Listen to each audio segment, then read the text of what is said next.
Kalau kalian mau mempunyai sebuah usaha, harus A to Z-nya tahu. Karena orang tua selalu bilang, dalam satu masalah cuma ada dua pilihan. You fight or you flight. Fight, ya kita benar-benar menghadapi. Kalau flight udah cemen gitu.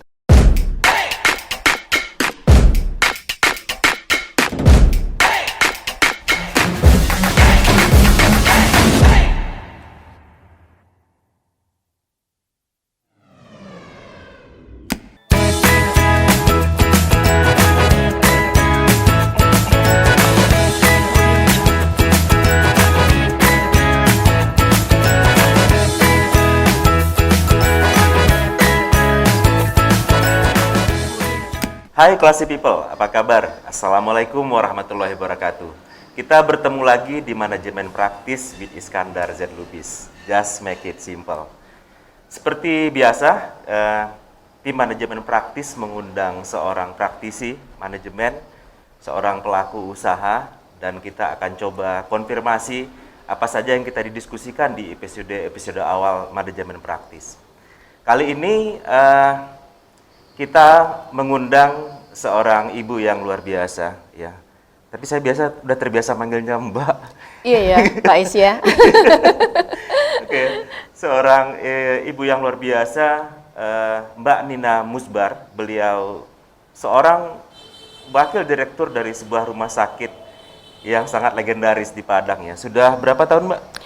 Sudah 54 tahun. 54 tahun. Yep. Luar biasa, masih bisa sustain sampai sekarang, ya. Alhamdulillah. Jadi kita akan tanya-tanya beliau gitu ya. Bagaimana rumah sakit ibu dan anak Restu Ibu bisa survive sekian lama gitu ya. Yes. Saya yakin ada suatu budaya yang luar biasa di sana gitu ya. Kebetulan beliau juga adalah keluarga pemilik rumah sakit tersebut, sekaligus pengelolanya juga. Nah, untuk jelasnya kita tanya-tanya langsung aja nih ke Mbak Ninanya ya. Oke, mungkin Pak. bisa cerita, mungkin jangan hanya rumah sakitnya deh. Iya. Tapi juga Mbak Ninanya gitu ya. Karena saya tahu Mbak Nina ini orangnya luar biasa ya. Waduh, Pak Is, terima kasih. Ya, beliau bukan hanya sekedar pengusaha kalau saya bilang, tapi beliau juga pengusaha yang multi talented ya, multi talenta. Banyak banget bisanya gitu. Nah, jadi banyak banget maunya sebenarnya, Pak. Iya, gimana nggak banyak ya? Saya kenal Mbak Nina pertama kali kan manajer sebuah radio, penyiar juga. Betul. Kemudian ternyata saya tahu ternyata trainer juga. Bahkan saya pernah diajari sama Mbak Nina ini. Jadi saya pernah diajarin. Itu adalah kesempatan yang luar biasa bisa sharing dengan Pak Is, seorang Pak Iskandar. Iya, beliau sampai saya bawa ke pabrik ya dulu, Mbak ya. Iya. Ngajarin tim luar saya. Biasa. Latihan vokal ya. Latihan vokal. Oke. Dan di antara kesibukan Pak Is dan tim ya, Pak ya. Iya. Masih mau gitu. Ya udah biasa tampil, dan saya merasa suatu kehormatan karena biasa udah tampil, biasa udah sharing, biasa segala macam, masih mau menimba suatu ilmu yang ya saya bilang ya sebenarnya kalau tanpa itu juga masih bisa jalan kan, Pak. Tapi ternyata gelasnya itu selalu Pak Is kosongkan atau setengah kosong. Itu tapi luar sebenarnya biasa. beliau nih yang semangat berbaginya luar biasa ya. Jadi kita pernah sama-sama ngurus radio ya, Mbak ya. Betul Pak. Tapi kita nggak saingan ya, Mbak ya. Jadi enggak lah, Pak. Mbak Nina itu ngajar di radio ya, di tempat saya gitu. Luar biasa gitu beliau. Iya, jadi sangat luar biasa untuk bisa kita itu bersatu sebenarnya, Pak. Kalau kompetisi itu biasa, tapi kalau kitanya itu menjadi musuh jadi nggak asik banget gitu. Kalau orang sih apalagi kalau musuh itu deketin, biar tahu gitu kan. Biar tahu apa asap dapurnya. Oke, Mbak. Jadi biasanya di manajemen praktis Pak. Narasumber kita minta memperkenalkan dirinya mulai dari sejak kecil, Mbak. Jadi mungkin saja bukan hanya pada saat mengelola usahanya, tapi dalam perjalanan hidupnya mungkin ada yang menginspirasi gitu. Karena memang goalnya dari manajemen praktis ini, harapan kita itu Classy People bukan hanya menambah knowledge atau referensi, tapi terinspirasi. Agar bisa melakukan sesuatu yang baiklah untuk usaha atau bisnis yang digelutinya. Silakan, Mbak, cerita, Mbak. Oke, Pak Is, Classy People. Saya hidup dari anak ketiga, aku lupa ya. Grogi nih sama Pak Is, aduh. Anak ketiga dari 6 bersaudara, lahir dari orang tua yang luar biasa, ya membentuk saya untuk menjadi seorang wanita tangguh. Karena ibu saya adalah seorang wanita hebat, seorang bidan. Wih, sama kita Mbak. Iya Pak. Ibu saya juga bidan. Tos Pak. Hari Bidan Nasional kemarin. Jadi beliau adalah seorang bidan yang dulu bekerja di rumah sakit tentara. Iya. Seorang bidan yang mempunyai cita-cita luar biasa. Oke. Beliau pengen anak-anaknya menjadi dokter, seperti itu. Dan tahu, karena bukan dari keluarga yang mampu, kami juga bukan keluarga yang berada, harus bekerja keras untuk mencapai sesuatu. Jadi orang tua saya bilang, kalau tetap menjadi di pegawai negeri, tentu akan susah untuk mencapai impian pada saat itu. Nah, akhirnya beliau di tahun 67 itu keluar dari rumah sakit tentara, membentuklah di rumah aja. Rumah kami waktu itu di Jalan Padang Baru, dekat Telkom sana, dan bikinnya cuma 2 tempat tidur dengan menawarkan dari pintu ke pintu, door to door untuk jasa. Alhamdulillah dengan skill beliau, dan satu lagi mama itu sangat-sangat mindfulness, sangat-sangat hospitality-nya luar biasa. Dan memang jadi bidan itu adalah karena passion karena memang dari hati gitu. Jadi mulailah dari cuma 2 tempat tidur, akhirnya berkembang menjadi 4 tidur, akhirnya kami pindah ke Jalan Proklamasi.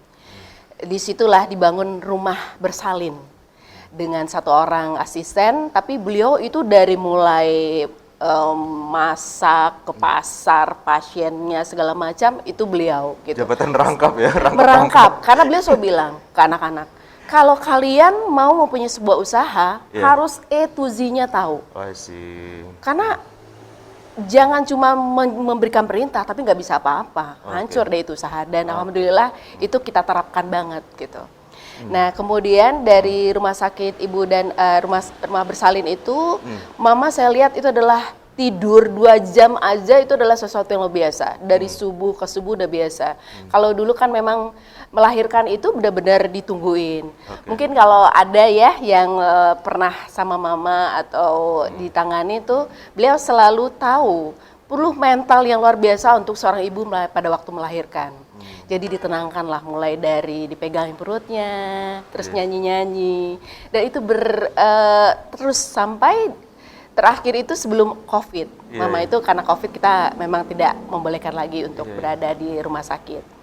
Selalu beliau 3 kali dalam sehari datang melihat pasien, menanyakan aja itu gimana. Umur berapa itu Mbak beliau? Umur Pak Mas sekarang 85 Pak, alhamdulillah sehat. Luar biasa ya. Masih hampir sebayam ibu saya. Iya Pak. Dengan kursi roda saat ini beliau ditemanin sama perawat untuk menanyakan, terus dinyanyiin. Malah ada yang, aduh saya mau deh kalau melahirkan ada mama gitu. Padahal duduk aja, bukan mama yang membantu, cuman nyanyi gitu. Dan kemudian untuk kalau saya bilang sih masalah kita, orang-orang bilang service excellent itu baru mungkin 10-15 tahun belakang. Itu kita udah bisa belajar dari mama gini. Mama itu kalau ada misalnya pasien yang bilang, "Mah, enak lauknya." Bisa dipastikan itu ditambah sama mama. Atau pas mau pulang dibilang enak, itu udah dirantangin. Sampai-sampai kita udah biasa tuh pulang sekolah buka tudung saji, nggak ada apa-apa Pak. Dikasih ke Karena pasien. udah dikasih pasien. Dan itu sampai terus berlanjut sampai terakhir mama mengelola di rumah sakit, walaupun sebenarnya lebih banyak kita, mama lebih ke pasien-pasien gitu. Dan hal yang seperti itu, dan kemudian juga beliau untuk pembayaran itu sangat-sangat tidak menuntut hanya karena duit untuk membantu orang. Pernah ada mungkin yang pada waktu pulang nggak ada duit, oke, nggak apa-apa. Ada malah yang saya waktu itu dikejutkan, ada seorang bapak-bapak datang mau bayar utang anaknya karena anaknya yang dibantu itu udah kuliah. Gitu, seperti itulah. Beliau bilang, kalau kita bekerja untuk dalam pekerjaan jangan cuma duit aja. Berikan yang terbaik dan duit akan datang. Gitu. Seperti itulah. Jadi dan memang terbukti ya Mbak ya, malah tumbuh ya usahanya. Alhamdulillah dengan naik turunnya dan hal-hal yang terjadi, kita sempat dulu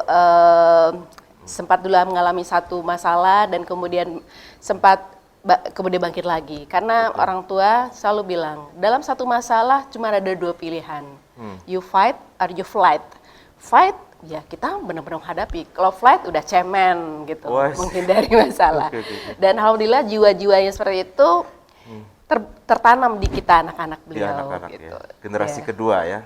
Generasi kedua, dan tahun 2007 sebelumnya mama papa juga yang meneruskan untuk rumah sakit Restu Ibu, dan kita semuanya merantau dan akhirnya berpikir ya dengan usia beliau, dengan kemajuan sekarang manajemen yang nggak cuma bisa manajemen kekeluargaan aja, kita harus benar-benar profesional. Saya dan kakak ke Padang 2007 dan sampai sekarang kami generasi kedua yang melanjutkan. Berarti Mbak Nina gedenya nggak di Padang? Lahir di Padang? Gedenya di Padang, tapi 2006 itu 1996 itu saya ke Jakarta. Dan 2007 balik lagi ke Padang. Oh, lama juga ya di Jakarta ya? Lumayan, Pak. Oke. Oke ya, jadi menarik sekali ya Classy People ya. Tadi Mbak Nina bercerita bagaimana hospitality itu bukan hanya sekedar teori di Rumah Sakit Ibu dan Anak Restu Ibu ya. Jadi ini ternyata inspiratornya itu mama ya. Iya, soulnya benar-benar mama. Jadi kita punya tagline melayani dengan kasih ibu. Kenapa dengan kasih ibu? Pengennya pasien kita yang datang itu bukan datang ke rumah sakit dengan mereka udah ketakutan menghadapi satu momen yang apalagi yang pertama gitu Pak, kan luar biasa, pertarungan nyawa bisa dibilang. Mereka itu datang ke ibunya. Dengan kasih ibu, kita jajaran Restu Ibu itu melayani dengan setulus hati, benar-benar dengan sebuah keramahan. Nah itu ya yang menjadi spirit yang kita terus estafetkan sampai sekarang gitu Pak Is. Oke, jadi tadi disebutkan oleh Mbak Nina ya, jadi tagline-nya Rumah Sakit Ibu dan Anak Restu Ibu adalah melayani dengan kasih ibu. Sehingga setiap pasien yang datang seperti datang ke ibunya. Ke ibunya. Wih, luar biasa. Ada kenyamanan di situ. Oke. Kita akan gali lagi ya nanti ya di segmen kedua ya nanti ya. Seperti apa sih ya tagline ini diimplementasikan oleh Rumah Sakit Ibu dan Anak Restu Ibu. Saya ingatkan kembali kepada seluruh Classy People, jangan lupa subscribe dan juga like and share dan komen juga biar kita lebih semangat lagi menyiapkan konten-konten yang menarik untuk menambah wawasan dan juga referensi Classy People.